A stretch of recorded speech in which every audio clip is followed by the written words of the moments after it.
Good evening. I would like to call the November 14th Indian Head Park Board of Trustees meeting to order. Could we have a roll, please, from the clerk? Trustee Saldana. Here. Trustee Eck. Here. Trustee O'Loughlin. Here. Trustee Donnersberger. Trustee Zvetka. Here. Trustee Gazis. Here. And President Wittenberg. Here. Can we please stand for the Pledge of Allegiance? I pledge allegiance to the flag of the United States of America and to the republic for which it stands, one nation, under God, indivisible, with liberty and justice for all.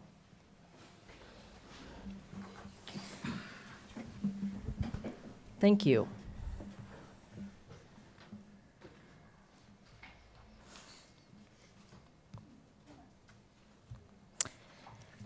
This evening, I would like to give everybody an update on Wolf Road Phase 1 redesign.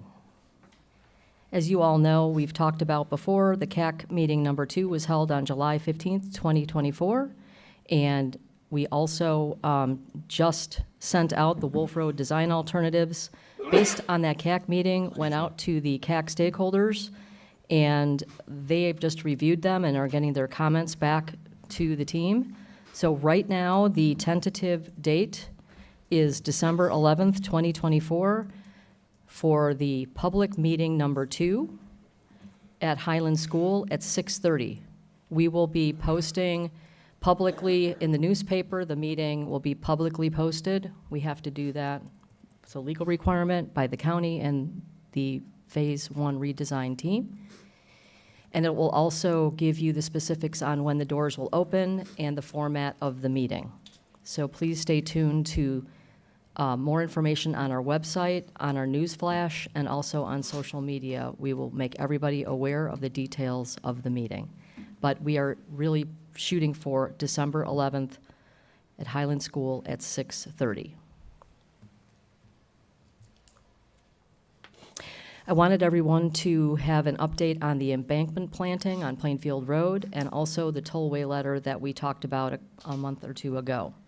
The Plainfield Bridge embankment was planted in the end of October of 2024 by the tollway in Cook County. We appreciate the planting of 2 white oak trees, 105 smooth sumacs that are 6 to 8 feet, 90 staghorn sumacs that are 6 to 8 feet, and 5 Norway spruce. So we appreciate that. They were all planted. They're also being watered by a vendor. You may see them over there taking care of those plants. So they grow nice and tall and help us with our noise abatement and also the beauty of the embankment. Indian Head Park formally communicated with the tollway in a letter dated 9/27/24 regarding the noise issues and the delay in designing and planting the Flag Creek embankment on each side. We sent that letter to Jill Sigler and Jeffrey Allen, who is the Deputy Chief of Program Implementation for the Tri-State Project. The tollway team attended the October Tree and Landscaping Committee meeting. We raised several concerns regarding the landscaping plan for the banks of Flag Creek. The tollway presented a plan with trees and landscaping on the west banks of Flag Creek, which is across the creek, that's closer to the tollway, but had no plantings on the map for the east side of Flag Creek near Keokuk, which they had removed all the landscaping from that area over 2 years ago for the project. So we were very concerned that there is nothing in the plans today regarding any landscaping in that area. We will be requesting a formal meeting with the tollway to discuss this landscaping issue and the noise issues that we also complained about in our letter, which have been, we've received a lot of noise complaints from people all across the village regarding tollway noise. The most recent response we received from the tollway, which is a letter, did not have complete answers to our questions regarding the Flag Creek landscaping and lacked any short-term solutions for mitigating the noise issues that residents have been experiencing. So we are going to continue to push having an open dialogue with the tollway because we want some resolution to the issues that we have brought to their attention. We also have a senior congregate meal next week, 11/21, the third Thursday of every month at 1:30.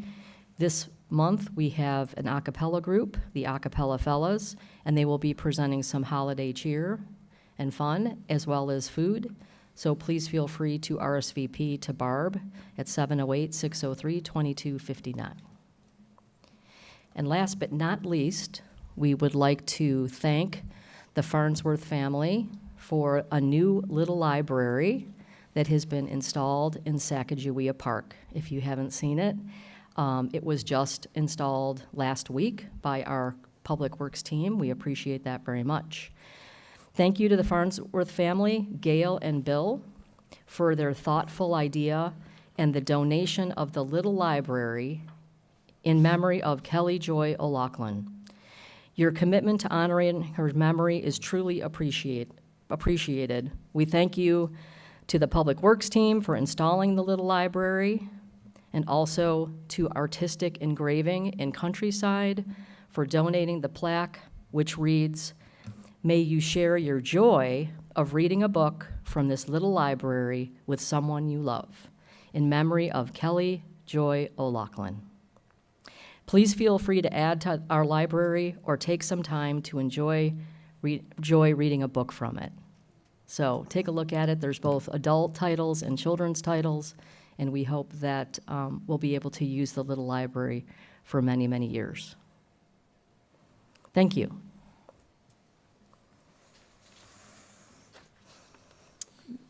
May I have a motion for the consent agenda, please?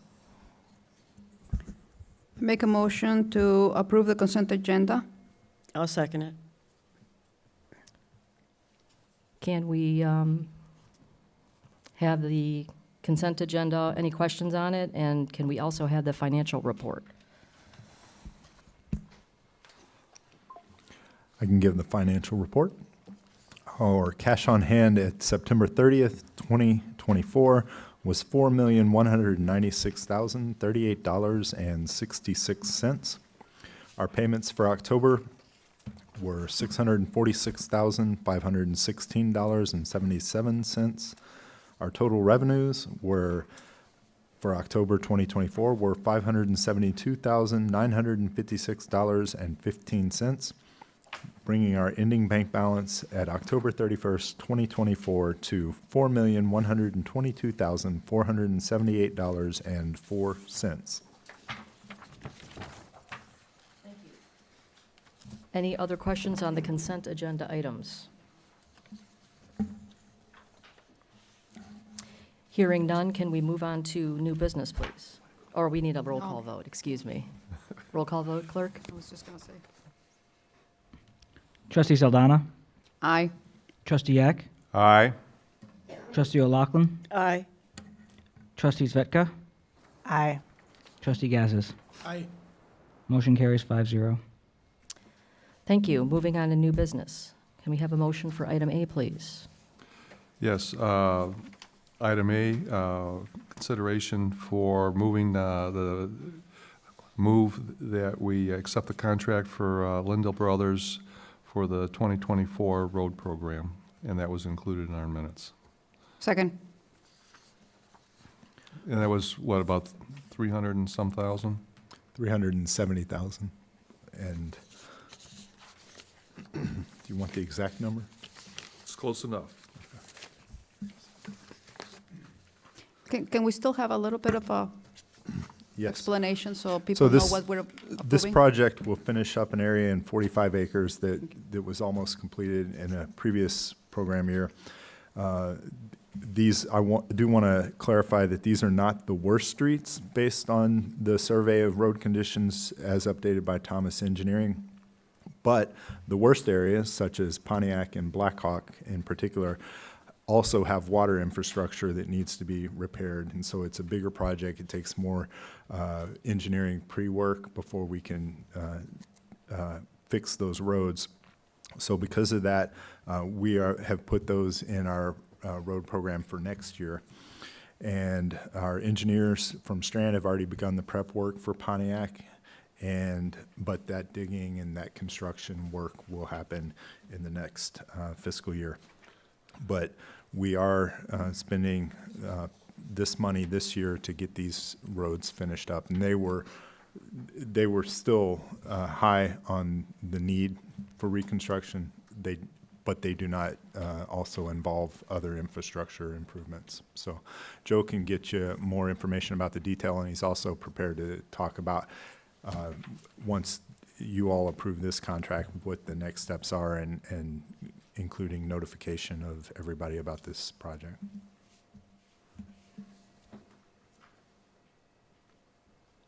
As Gavin stated, yeah, it's not the worst section, but we could finish this up and not have to worry about the infrastructure on that. If it gets approved today, with the timing of things, we want to start this project ASAP, and they would like to start Monday if this gets approved. And if that's the case, I'm going to be meeting with the engineer tomorrow, and we're going to door-to-door notify every resident that is going to be affected by this project. And just so everybody knows, it's Thunderbird, Cherokee, Sioux Trail, and Indian Head Trail. So there'll be some curb work being done, and then a grind and overlay, and then we have some miscellaneous patchwork that needs to be done from some water main breaks we've had and stuff like that. So I just want to, a clarification, because we have not the worst road being worked now, so physically people can see that, but it's not that we're punting the other roads that needed more. We're not punting that to next year just because. It's because there's non-visible work being done on those.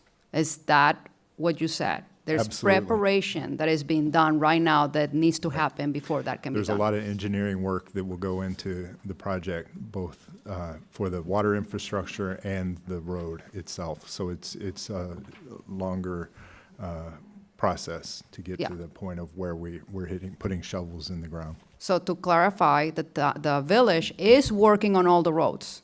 Yes. Is working on those roads, it's just that it's not visible. There's no construction going on those until that, Right. It is Preliminary work visible is- in the sense that we keep getting phone calls about why are there survey marks on our Yeah. road and what's about to happen. But that is work that's going to be done down the road. Like I said, the shovels in the ground. But I also want you to know that we have been meeting with our engineers from both Thomas Engineering and Strand Engineering to develop a 5-year capital program that's going to have a very specific, this year we're doing this road, and it's going to cost this much. And we're also going to be doing, for years 6 through 10, we're going to be doing more estimating of those costs. And we will be coming back to the board with, as part of the whole budget development this year, we're going to be bringing a solid 5-year plan with estimated 5 a years 10-year out plan. Okay, estimated, so. thank you. I do have a question. So when you're saying Pontiac and Blackhawk, does that also include Keokuk? Yes, ma'am. Thank you. And that would be just the road, because Right. the infrastructure, the water main is in good shape over there. So it would just be the road. We wouldn't have to go in to do the water main on that stretch of road. Oh, because we were informed that it wasn't just going to be the road, that they had to do the water main as well before. No, On Pontiac. on Pontiac. No, I'm Leading to talking home. about they said Keokuk. Yeah, I met with the engineers, and they gave us a map of like all the bad areas, and that's how we're basing our decision on which roads to do next, doing the infrastructure first. And I think Keokuk only had like one water main break in the past 10 years. So he feels like that one isn't something that we have to worry about per se. I mean, you never know, but. Sorry, somebody say something? Did I miss something? Oh, sorry, what'd you say, Kevin? So that's water-wise, the road. The road will be done, yes, but the water main doesn't need to be done in that area. Okay. It And may be part of down the the reason- road, but they're like saying you can do that one 10, 15 years later. You want to get rid of the worst main in town first. And And does- one reason for not doing Pontiac, the road part this year is, and grouping it with Keokuk, not doing it this year, but grouping it with Pontiac and Blackhawk is just to get all of the staging and all of the equipment to one location, so you're doing one area rather than doing part of the work here and part of the work here adds to the cost and the logistics. And when they're redoing the roads for Blackhawk and Pontiac and Keokuk, are they going to be putting in curbs? Not at this point. We had talked about it, but if you want to put that curb ribbon that we had spoken about in, it's very costly. Something we could talk about, but, you know, one of the reasons we're not doing Pontiac this year is we're using the money that we have budgeted this year that we have to do the Cherokee Loop over there. The job over for the water main and doing Pontiac and Keokuk is going to be a lot more. Yeah, so no, we I have to budget understand, but accordingly. we're trying to get the community uniformed, and it's like, there's always different places that don't have curbs, et cetera, and we would like to have curbs down there, just Sure, like the rest of definitely the a town. discussion we can have, but it'll have to be something that we consider, and if, you know, it'd be costly, but that's up to you guys if you want to do it. And we can bring those alternatives during the design phase. Yep, absolutely. We've talked to them about it, so we can certainly get a cost on that too, to add to it. Okay, thank you. Well, or the other option that we talked about, it's not a curb, it's called. It's what I'm saying. I wasn't saying a curb, I was ribbon. saying the barrier, or the Whatever you ribbon. called it, It's a call it. ribbon. Yeah, It's a like a ribbon. flat curb, if you will, Yeah. kind of. It would give it the same look as having the road edge, you know, like the small town feel, but it just wouldn't have a barrier. You'd still have ditches that work and everything like that, but it would maintain the road a lot Well, better. right, and- we're thinking from a longevity standpoint. Absolutely. That a road ribbon will create a longer longevity. 100%, and I'm all over it. We I'd see love to have it, the yeah. cracking at the side, I don't know what you call that, but it's coming back every time because it's an overlay. And you'll get the same cracks in the same places because of what's under it. So we're thinking if you do a ribbon, it will be more I'm effective. 100% for it. Okay. Yeah, no, but I still would like to see what the cost would be versus the ribbon versus the curb. Okay, yeah, I don't think they would do a curb there, because if you do curb and gutter, you're reconstructing everything. You have to do a No, ribbon. no, I totally understand. Well, you said you wanted to know the difference between curb and the ribbon. Well, I'd like to know what the cost would be to put curbs in versus the cost of just having a ribbon in. Oh, I mean, I understand the different process. Okay, I'm just because wondering. that would be ditch work and all, Yep, I mean, it would yep, be no, totally huge, understand. yeah, just letting you know. Yep. Joe, not to micromanage, but item 22 on the bid, traffic control and protection special, $40,000. Can you shed a little light on that particular line item? I had actually mentioned it at the meeting today, and what they had told me is, because we're so late to it, that's the price. It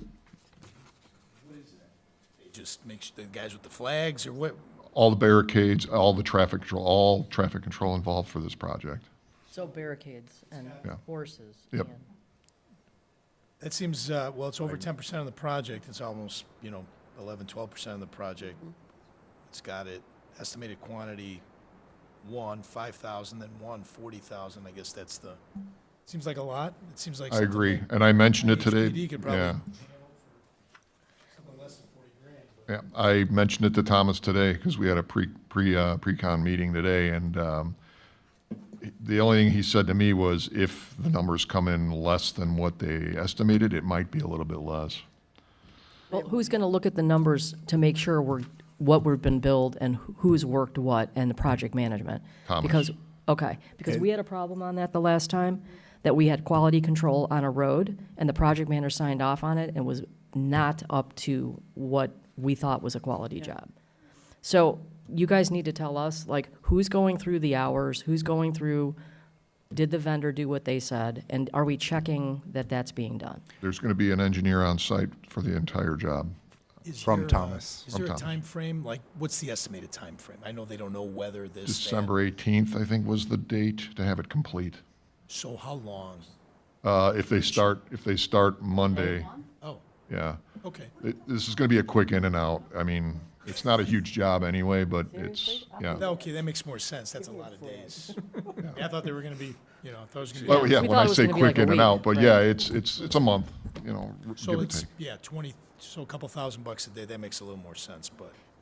I still thought it was a little high myself, so I agree with you, but And we'll be watching it closely. Absolutely. So not only will an engineer be on site, but Joe and I will both review all of the payment request submittals, and those include all of the hours and what specifically was done, how many units of everything, and we'll, I mean, do you guys Have like, those conversations are you with gonna, Thomas. we had puddling on Keokuk the day after it was done. So like, and then we were told we wanted to withhold payment and that didn't happen and, so we just want to make sure that you guys really like what they're putting down. we spoke to him today, and Thomas brought up a one-year warranty with a performance bond too, so we'll have money to hold back for the job. Is that standard 1 year or is there usually a 2 year? 1 year, Lindahl was actually a little surprised when we mentioned it, Okay. but 1 year seems to be the standard. Can you explain that part where we're holding are we withholding some payment until, during the 1 year? What did you say? Yeah, when, How much? I don't know the amount, but So there's a withhold percentage in the contract? I think there usually is. yeah, he mentioned it to him today, And and it's 1 year? 1 year. Well, if they're charging $40,000 to flag, they're not gonna care if you're withholding 5,000. I don't know what the bond amount is. So, I could find that out. can from we Thomas. volunteer to flag to lower the price? $40,000? Yeah. no. So what happens if it gets like below 32 degrees? They can't work then, correct? There's specific temperatures they can work with. There's actually, they were talking today about the binder. There's two different kinds of binder they can use. So if the temperatures get to a certain point, we'll visit that and get approval from all of you to use the other binder, if that would be all right. It's one can go like to 45 degrees and the other can go to like 40. But we discussed that obviously we're going to work with the weather, get the grind done, do all the work we have to do, and work on, work around the weather. So with it being the holiday season coming up now, wouldn't it be better just to wait till the springtime for this? I mean, I don't know. It's, Yeah. it's definitely something you can consider if that's what you want to do. I mean, it's just a question. I Well, can we hold prices for next year if they're willing to do it? I'll ask Thomas and we'll talk to I mean, Linda. because if we're getting snow next week, it's probably something to be talking about. Yeah, I was actually speaking with Gavin today about the reclamite too. I was going to try and push that to spring. I'm supposed to talk to Doug tomorrow from Thomas Engineering about all of this, deciding what we're going to do going forward. So these are all questions I can certainly pose and we can make a decision. What do you think, Gavin? I would like some flexibility. I would like, we brought this for approval tonight.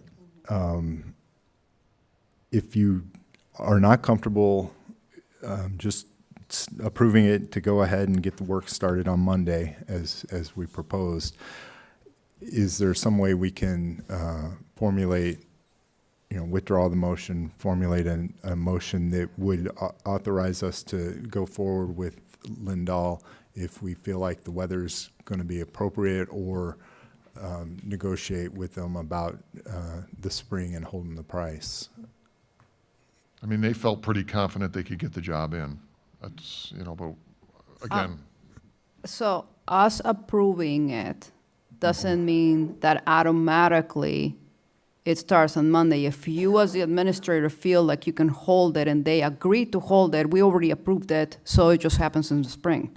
So why, I would like to ask our attorney his thoughts on that, but that's what I was trying to say. My thought would be that this price is for this time. exactly. I'm afraid that it will And- be more expensive in the spring because they're Right, more I mean, busy than.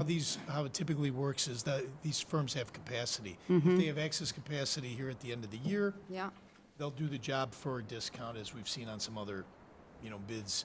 I doubt that they would hold price, but I guess, Gavin, you're asking for some discretion, approve it, discretion to staff? Yeah. Is that Yes. correct? The resolution is permissive in the sense that it gives the administrator the authority to act. If we wanted to further condition it and be expressed that he doesn't have to proceed with the contract, if he determines that there are better options available, we could do that as well and be explicit about that. I think to trustee's point, these prices are set at a particular time based on availability, based on capacity. So I don't know that the vendor would be able to hold those prices, or whether or not, particularly if they're operating in the spring, where I would imagine they're gonna have A lot of more work jobs. to do, Yep. whether that those prices are gonna still be available. So, Doesn't hurt to ask, but yeah. My concern is that putting a caveat actually makes the approval more restrictive. Whereas if we just approve it, we know that you still have your fiduciary duty to try to get it done at the correct price, at the correct time. And if you then tell us, at the last moment, they agreed to hold it for the same price in spring, well, that's actually better for us. So why do we need to restrict the motion when it actually gives you the flexibility to begin with? Unless it's just for documentation purposes. the language on the resolution authorizing it does say authorized and directed to execute the agreement. Yeah, But it could be a. but you can execute it whenever. We're just authorizing you to execute it At some point. at some point in the future. Well, Isn't would you it? like us to reword it?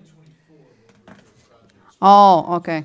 Do you want it to reword the motion? Help us So- reword the motion then, okay. Council? Well, right now, the motion is to approve the resolution. So if we wanted to amend the resolution, that would be, I think that's where we would need to go on it. So if there was particular language that the board had consensus on and wanted to insert into the resolution, that's where we would do it. So the motion is still. And what would those words be? Depends on what the board wants to do specifically.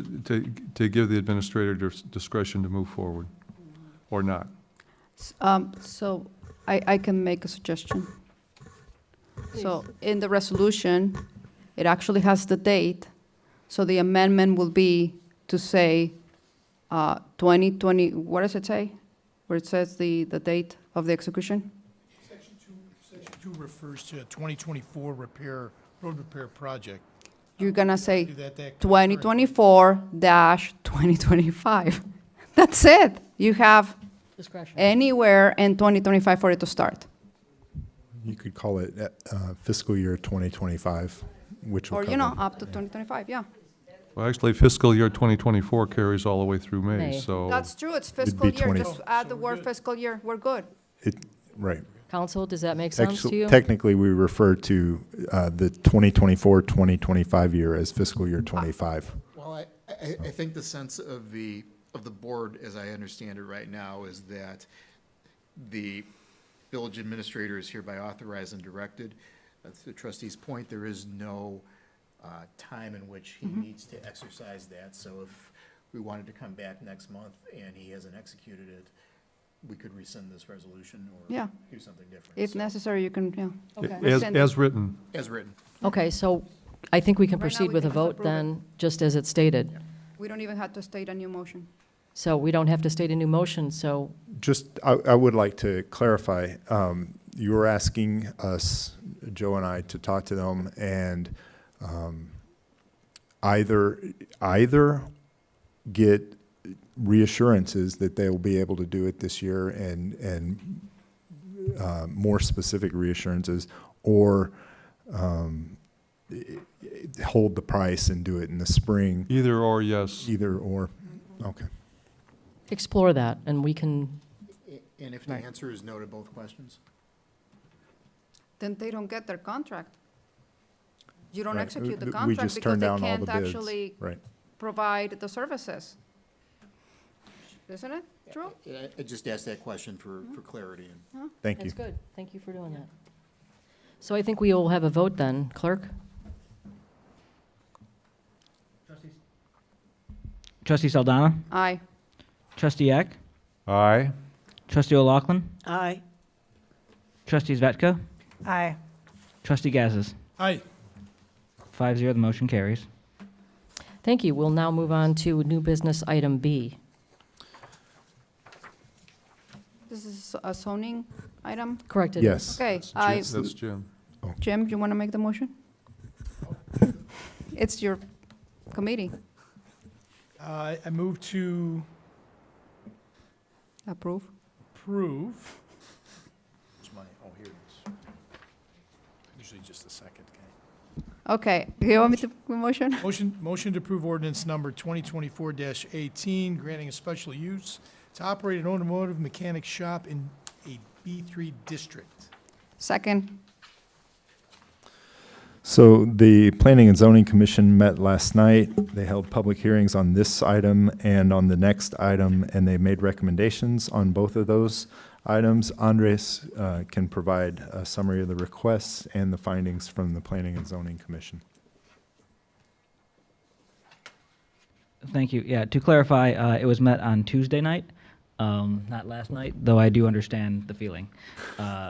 So, Time goes so fast. yes, it does. Lots of meetings. The first request is a special use to operate an automobile mechanic shop in a B3 zoning district. So earlier this year, AMCO, which is located in the Brookside Plaza, closed down, and we had a petition from Top Gear Garage to open an automotive mechanic shop there. In a B3 district, those types of uses are considered special uses. For a little bit of history, reading the zoning ordinance, it seemed that both AMCO and the previous company that I found there, Route 66 Tire and Lube, also should have had special uses, but I didn't find any in the history.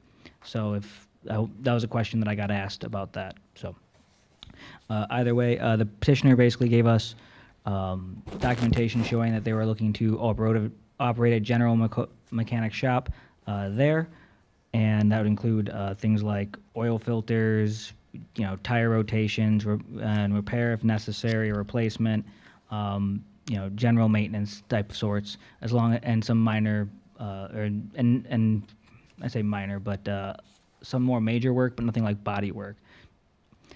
So at the time, staff had recommended that we approve it since it is called out in the zoning code as a specific special use that is allowed there, and the use was very similar to what has already been there. So it wouldn't have any detrimental effects to the district, either in the character or future development. And we do think it provides a public welfare, so it would meet the zoning code, or the municipal code section 4210 for special uses in those areas. At the public hearing, there was no public comment, and in the end, the Planning Commission unanimously approved the project, or unanimously recommended approval to the board. Question? Yes. Those kinds of facilities have chemicals that are environmentally damaging.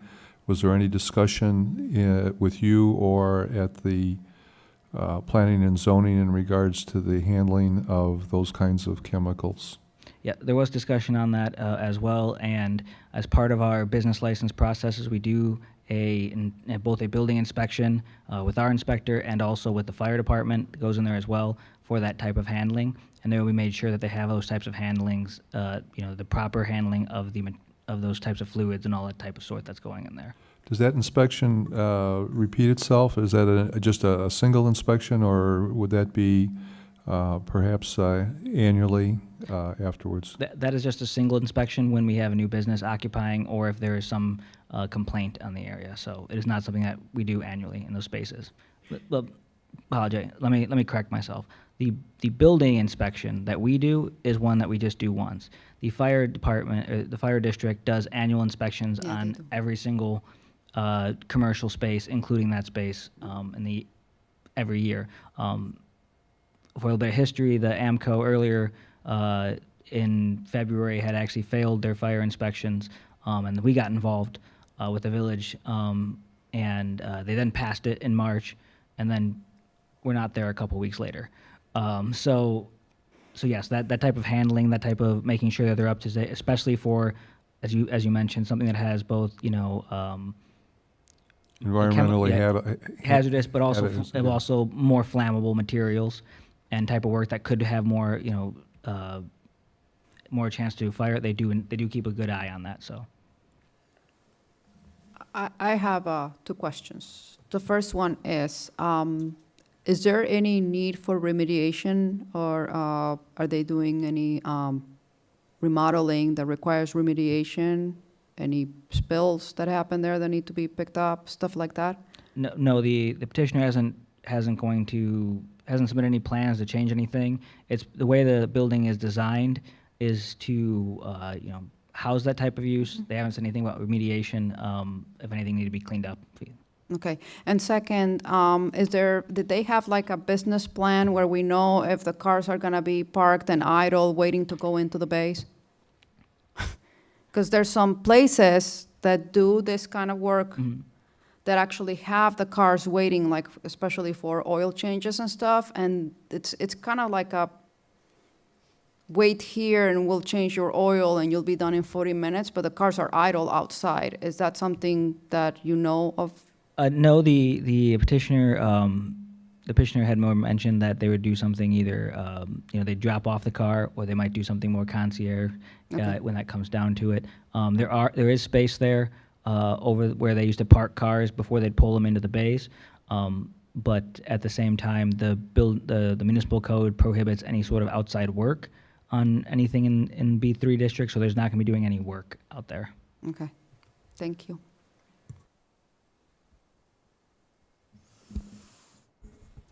Any other questions on item B, consideration of special use for 6692 Joliet Road? Hearing none, can we have a roll call vote, please? Trustee Saldana. Aye. Trustee Eck. Aye. Trustee O'Loughlin. Aye. Trustee Svetka. Aye. Trustee Gazis. Aye. 5-0, the motion passes. Moving on to item C. I'll make a motion to approve ordinance number 2024-19, an ordinance allowing for a variation to the rear and side yard requirements for replacement and enlargement of a deck and balcony, as well as the construction sidewalk in the side yard at the address commonly known as 11209 Arrowhead Trail.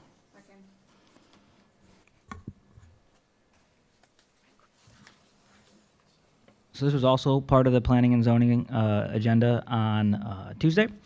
This is located at 11209 Arrowhead Trail. Earlier this year, you saw something similar, so if you're having a bit of deja vu, that's why. That was at 11202, which was also a deck that needed to be repaired. And this is for the same reason. The tornado that came through in 2023 damaged these properties, and specifically at 11209 Arrowhead Trail, damaged not only a deck, but also a balcony on the back of it. The petitioner said at the public hearing that actually they had a tree fall, and that's what damaged both the balcony and the deck, and though the balcony is still standing, they don't go out there because of the hazard. So the reason they need a variance is because that Arrowhead Trail, when it was annexed into the village, it doesn't meet the R1 requirements. R1 requires lots that are 20,000 square feet. This lot in particular is 10,000 square feet. The one that was previously approved in February was also 11,000-ish square feet. So the petitioner is asking to not just replace the deck, they're actually going to return it to a patio, but enlarge it a little bit, and then also enlarge the balcony, because the balcony in the current form was about 5 feet across. It was barely something you'd go out and stand on. I think they called it a Romeo and Juliet balcony. I don't know if that's a technical phrase, but it gets the point across. And then the additional, what they want to do is connect that from the rear yard to come around the west side of the house to connect to the driveway. When we were looking at that, they're not going to, they said they need a variance because the current R1 code requires 40% of the yard to be rear yard requirement, which basically means it needs to be complete, and we don't allow any obstructions in the rear yard unless by special use or variance. That would mean that essentially they would have 3 feet of buildable area that they could put a deck on, if there was no variance for it. So they were looking to get basically back what they previously had, which was legally non-conforming, but change the style a bit.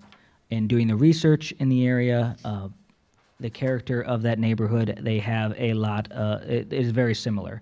What they were asking for would be very, very similar in that area.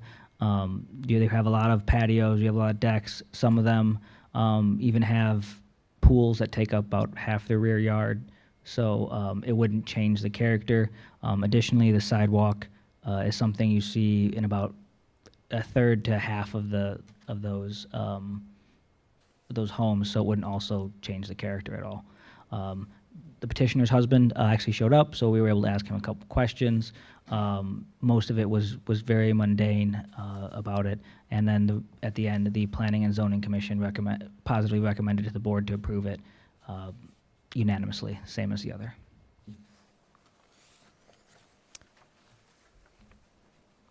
Thank you. Any other questions before we move I do to have a question, and just to make sure, this is the home that is impacted by this request, correct? Correct, and that is the public hearing sign Okay. that Joe's and Public Works put out there and took a picture of for us. Do we know what this seemingly fence-like looking structure is over here?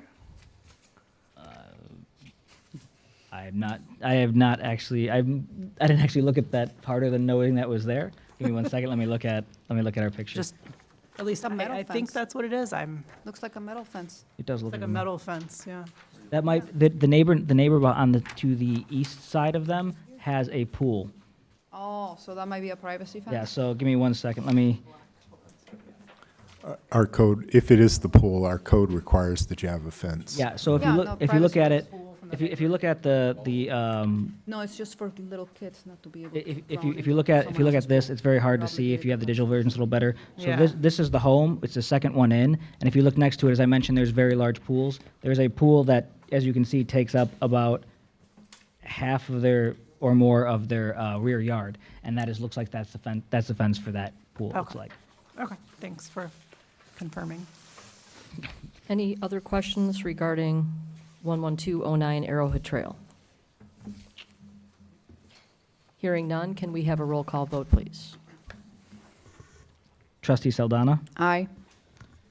Trustee Eck, Aye. Trustee O'Laughlin, Aye. Trustees Vetka, Aye. Trustee Gazis. Aye. 5-0, the motion carries. Moving on to item D. I make a motion to approve the contract for the demolition of the Heritage Center building at 6250 South Wolf Road. I'll second it. Gavin? As directed by the board, I issued a call for contractors to submit bids to demolish the Heritage Center building.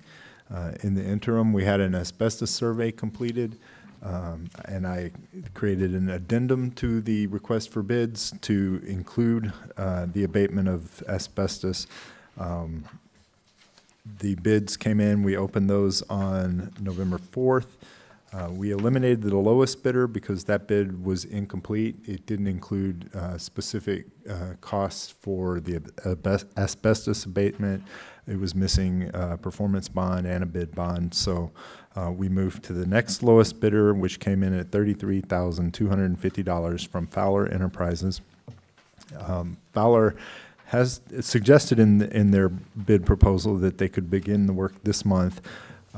I do not think they have a Cook County permit yet, and I just don't think it's realistic to get it done this month, but it's possible. I'll discuss that with them.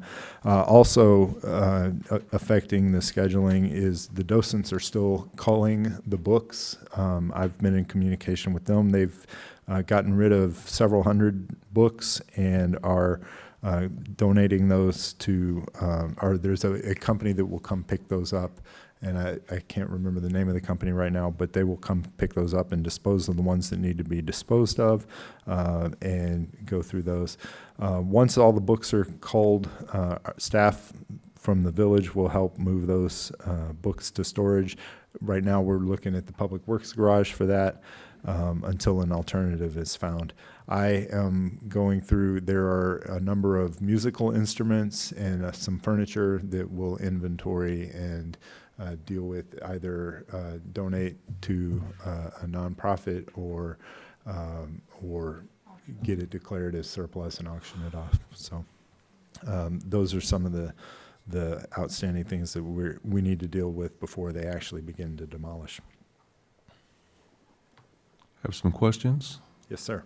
Okay, in the write-up, it indicated that one of the reasons for doing this is doing away with maintenance costs. Roughly, what are the monthly maintenance costs in total, since we've pretty much turned everything off to the Heritage Center with the exception of electricity? It's still, I would say, in the $500 a month range, so about $6,000 a year if we continued to hold it. A bigger concern than the maintenance costs would be the liability, just having that building there as what I would call an attractive nuisance. Okay, there's a basement in the Heritage Center now. With the demolition, is that going to take it down to the basement, or is it going to fill the basement, or are people going to have an opportunity to fill it and swim in it? So the basement is included in the demolition, so they'll remove all of the walls and structures in the basement and fill it and grade it and compact the dirt. So. Okay. And another item was we were talking about really not moving that until the replacement use had been identified. And I'm not in favor of doing anything on the Heritage Center until that is accomplished, and we have a separate committee for that. So will not have a favorable vote from me in regards to that particular issue, because of that particular issue. Okay. And I will say the Heritage Center site advisory committee has met twice, and we are developing a community survey to identify what needs there are in the community, how people feel about different options for use of that property moving ahead. I think the timeline could be a while before they are ready to have prepared a recommendation to bring back to the board for your consideration about what to do with that site. But I understand that, and I hear you. Yeah, and talking to the chairman, she indicates that she thinks that by sometime in the spring, she'd be in a position to do that. Okay. And so if I don't see the hurry in doing this now. We'll eventually get there, though. Any other comments or questions? Yes. So you mentioned that the docents are actively going in and sorting through the books. Considering the identified health hazards that we already know are in that environment, what type of PPE are they required to wear for this activity? I haven't required them to wear any. They have chosen to wear masks when I've been there with them. I know they have. But I could instate some requirements. And for our staff, too, when we help move the books. Yeah, I mean, I just kind of want to know. Go ahead. Correct me if I'm wrong, but I think that as the village administrator, if you make a list of requirements and it Yes. falls short of what the health hazard is, doesn't that put us in a liability? Yeah, I was going to ask, what's our liability? So I think that they should voluntarily go in there and wear whatever they want without us forcing them to wear whatever they want, because we're not forcing them to be there. We actually don't want them there.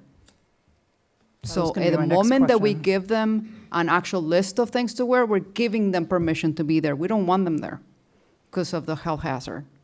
So I think that we should not be telling them what to wear when they're there, because we're giving them permission to be there.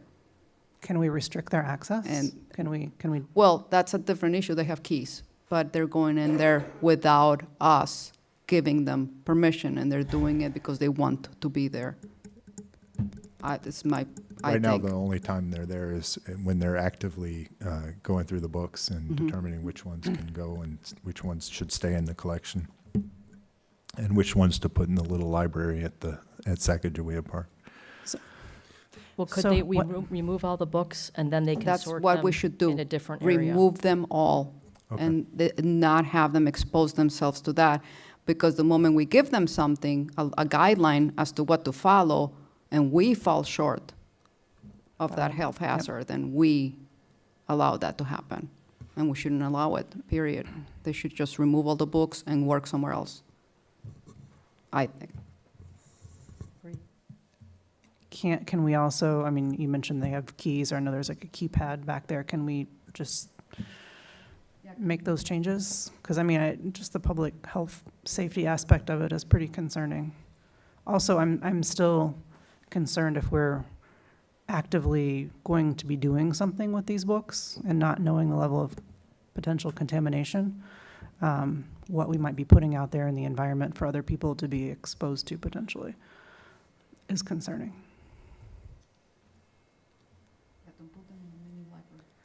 No.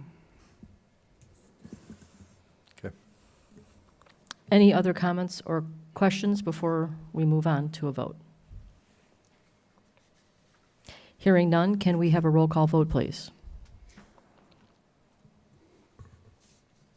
Trustee Saldana, Aye. Trustee Eck, Eventually, I'll change this, but now it's no. Trustee O'Loughlin, Aye. Trustee Vetka, Aye. Trustee Gazzis. Aye.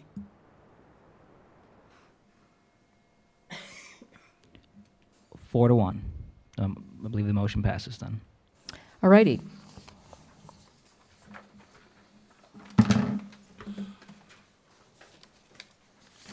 I understand the next item on the agenda is being deferred, but I do have a question of the administrator in regards to the policy manual. May I ask that question? I'm okay with that. If you're okay with that. Yeah, there were some items in the last policy item, such as one example was vacation days plus floating days in the manual. And I'd like the opportunity at an appropriate time to discuss what we're actually providing in the way of holidays and vacation days. And it didn't seem as though that was the appropriate time then, or maybe not even now, but would like to come back with and discuss certain aspects of the, the employee manual at appropriate time. Absolutely. And any time's an appropriate time for feedback on I'm that. sorry? I said any time's an appropriate time for feedback on that. So my plan with the policy manual is to bring you sections at a time at the suggestion of the board or a wise member of the board.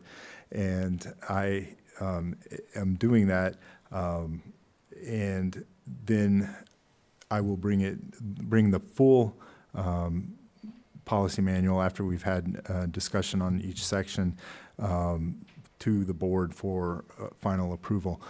And I welcome discussion about the holidays and the time off in the manual, as well as other features of it. And my intent was to roll it out, have you give me feedback, and I can make any changes that need to be made, and then bring it, like I said, back for final approval once it's all put together. And I will highlight certain sections that are optional. Some things will be based on statutes or federal or state requirements, and some will have options where, of course, holidays are not mandated anywhere, so we could give as many as we want or as few as we want. What makes logical sense from my perspective is to match what's in the police union contract, which was negotiated and has perhaps not as many as what I had originally put when I said all federal holidays, but it still does have quite a few. I think there were 13 federal holidays plus 2 floating holidays. As one with more work experience in this group, I can recall when the 2 floating holidays became mandatory. We used to have Good Friday and 2 President's Day in February, and they took the 2 February President's Days and made it a President's Day as opposed to 1, or as opposed to 2. And then doing away with Good Friday, they changed that to 2 floating holidays so that people with different cultures or backgrounds could take a day that was appropriate for their particular circumstances. Also, the number of days is not necessarily consistent with some of our vendors working on some of the holidays. You have some that are very traditional, and we have some new ones that don't necessarily require, in my view, a mandatory day off, and would look to talk more specifically about what those days might be. I think it might be effective if we have comments or suggestions, why don't we get those into emails or written format so that we're optimizing Gavin's time? So if we can Sure. collect your feedback, get those to an email to him, please. Yeah. I think that'd be a great way for him to get your feedback, and then he can consolidate all the others. So there's specific holidays that are, not consistent with the vendor, in the contract, I think it says they'll work our holidays, I'm not sure, but if that doesn't, then we need, those are the types of discussions we can have. Outsourced labor has a variety of ways they can handle holidays at the client. So that is a very standard thing that we can handle with them very quickly with the partner that's managing their relationship. So if that's an issue that you have, put it in an email and get it over to Gavin, and he can make sure that that gets fixed. As well as any other issues in regards to the manual, right? Absolutely. Yeah. Yeah. That one just stood out for me when it was discussed last month, and I thought I'd make a comment on it this time. So I think that's Yeah. a good way to do it. Just and get it, I'll, get everything in I'll one put it in document. writing and send Yeah. it along. That would be great. Thank you. Thanks. Alrighty, any old business? If not, let's get to the point here where we have some public comments. Do we have any public comments this evening? Did we receive any emails from the public? We did not receive any emails. Okay, thank you. We are now going to be moving on to reports. Trustee reports. Trustee Gazis. No report. Trustee Sveska. No report at this time as well. Trustee O'Loughlin. And no report at this time. Trustee Eck. I'm almost inclined to say no report. Finance Committee is, in December, we're going to start going into the budget process. We're also looking at an investment program to monitor the assets that we have in order to maximize interest income. And then we're also embracing best practices, and we'll be talking about that over the several months in Finance Committee. In Public Works, Joe's finished up the building in the back here. We're working on the road program, and we're also talking about vehicle acquisitions. And the public is welcome to come to either or both of those meetings. Thank you. Trustee Saldana. It's a very short report. We had a very nice Ghouls and Goblins event. And I just want to say that we learned a lot. It was our second one, and it was the first one where we invited vendors from the town to participate in what was an opportunity for them to offer their products for sale, so people would buy from them, and they had, an opportunity to bring more products. And we took a lot of notes, and one of our committee members just left, but she did a wonderful job recapping and identifying opportunities for next year, because it could become an economic development kind of event, or more like the Taste of Indian Head Park, where we have different restaurants and different kind of vendors so people can enjoy themselves. So we did learn a lot. We did have a lot of happy kids, and it was nice. So we're now preparing for the next event. Thank you. Department heads, you guys go in whatever order you wish. Well, I can give a clerk's report if you want. That would be wonderful. Thank you. So it is, like last time is election season, though the big election has passed us. It sounded like, I was not here, I was being an election judge in DuPage, but from what staff has told me and everything else, it went very smoothly. So it's always helpful. For municipal elections coming up on April 1st, the candidate petitions to run for office are due on November 18th by 5 p.m. We will be open by until 5 p.m. to accept petitions as required by law up here in our front office. Otherwise, as a handout, I have provided the building report. As you can see that we are starting to slow down a little bit. We're doing mostly over-the-counter type works. Every permit that came in got issued in October. So that is what I have. Well, I've been a little bit busy with FOIAs, but I don't have the numbers off the top of my head as well. But it was mostly minor things. So that's my clerk's report. Thank you. Joe? Thank you. Just a pump house update. We're still working on the punch list. They did say they were going to try and get it done by the end of last month, but for whatever reason, we're still working on some items. One of the items that we're working on in-house, at some point, they took out putting new heaters in to the pump house, so currently we have no heat in there.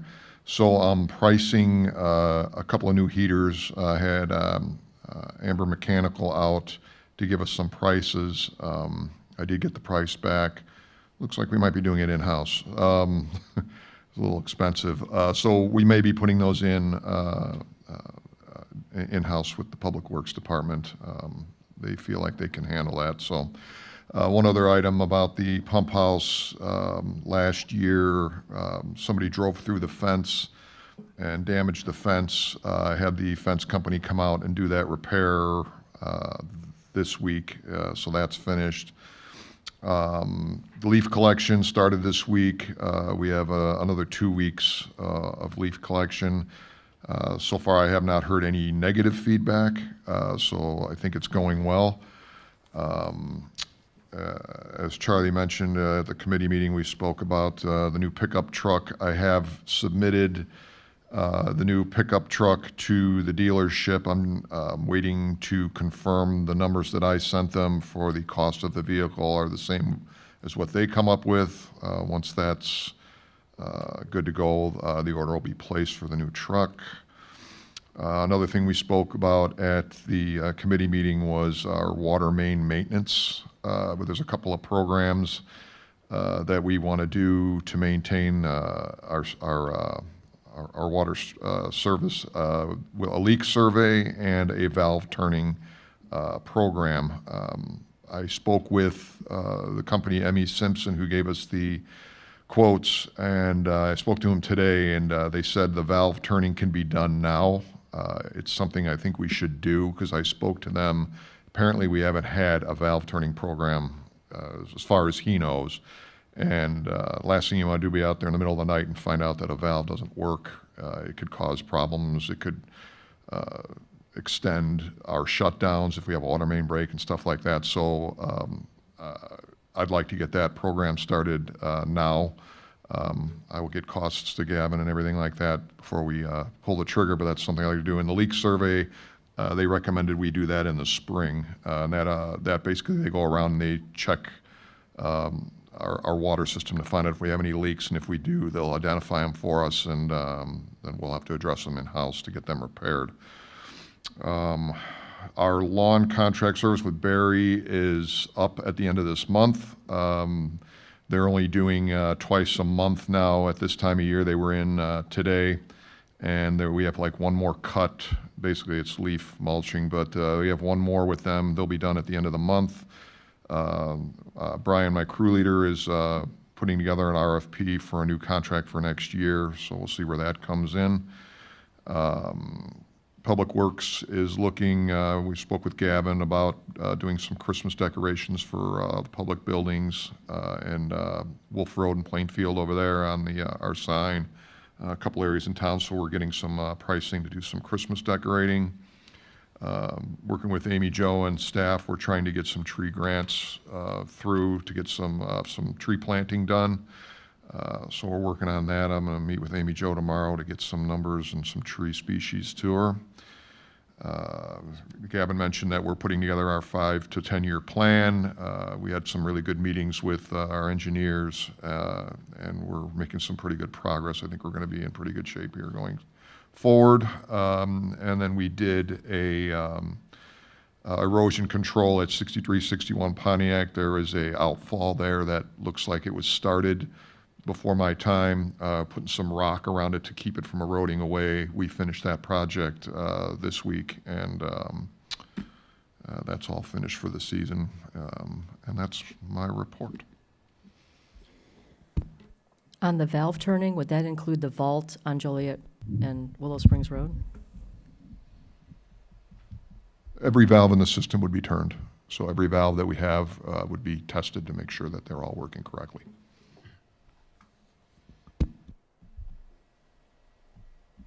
Chief? You done? Okay.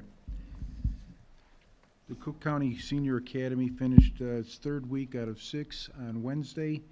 So far, they had the overview of the sheriff's office. They had crimes against the elderly, and they had crime scenes and investigative fundamentals class. It's been a huge success. Normally, you can always hear me. Is that, can you? Yeah. Okay, sorry about that. Anyway, it's been a huge success. It's been well attended. There's 3 more weeks left, and I encourage if people can go. It's on Wednesdays at 1 o'clock. It's really informative. Fire and Police Commission met. All of our interviews are completed. We had one more candidate, and we interviewed that candidate, so our list is exhausted.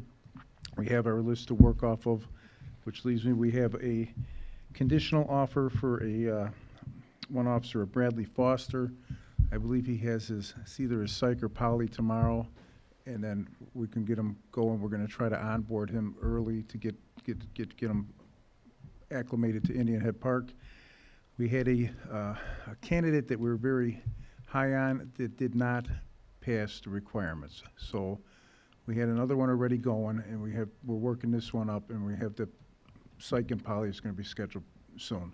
So we're working on getting 2 for January. We definitely have, well, I don't want to say that. We believe we have 1, and we should have 2. The other candidate that we were very high on and set to send did not make one of the requirements, pass one of the tests.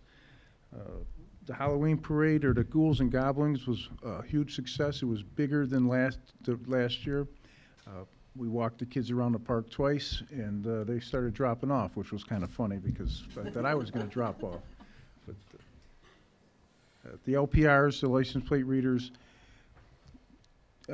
Chris told me that you and he had signed off on the permissions with Cook County. We don't have a time frame of when they're going to install, but they're moving along. So that's good news. I didn't think it would move that fast. So hopefully we get those cameras up on the county properties.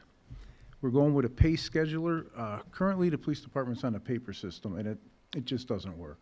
So pay scheduler has been form fitting and building our site. We should be ready to go in January, and it'll really help us with our scheduling. Our IT department put in new computers. We put in 4 new computers because they were they were old and they were slow, and it really is. They're really working out well, and the officers have really enjoyed having computers that are a little bit faster. So they did a nice job. We rekeyed the station. The station has not been rekeyed in probably 20 years or better, because Commander Gardner's been here 19, and he has had the same key. So we like it's probably a good idea to get different keys for the police department, so we did. Police officer part-timer Lou Stillo has resigned. He accepted a job elsewhere, but we did hire a Brian Farrell, who was with Chicago Police Department. I know Brian from years ago, and he just came on board. I got to get him to pick up some more hours, but he should work out well. We went on Blue Line. We got about 10 applicants that want to be part-timers, so we're going through them. We're doing a lot of backgrounds and a lot of psych and polys, as you know, but we're trying to get the right people. One of our part-timers I don't think is going to make it, so I got to start moving on to the next one. Bischoff is in the academy. He'll be done December 12th. He's doing very well. He's in the 90s for his grades and everything else that he's doing. He's a guy he's a squared away kid. He's doing well. South Suburban Major Crimes Task Force, we've had more call-outs lately and recently than ever, it seems. But right now, Corporal Cassane is in Country Club Hills working a homicide. But that's the price you pay for doing business. They help us, we have to help them. And finally, Enrique Martinez from the Chicago Police his wake will be Sunday at Blake Lamb on 103rd, just east of Cicero, from 3 to 8. And the funeral is Monday at St. Rita. He was a 26-year-old kid that got killed the other day in the city, and hopefully we can send some representatives. Absolutely. Can you give us the update on, we had some people that were involved with mailbox theft, and I know that they had previously been arrested. Do we have a sense as to when they're going to be going to court? She was picked up on a warrant and given a court date and didn't go. So there's another warrant. That's basically, yeah. Yeah. It's just, it's how it's It's how it's normal. gonna go. Yeah. Thank you, Chief. Sure. I just noticed a few times there's a sheriff car on Plainfield when the school is coming out. Why is that? On Plainfield, Yeah. that's their school. It's unincorporated Cook County, and they have a higher back car that works the unincorporated Cook County. Okay, so Highlands because it's pays on them. unincorporated, Yes. okay. That's all, thank you.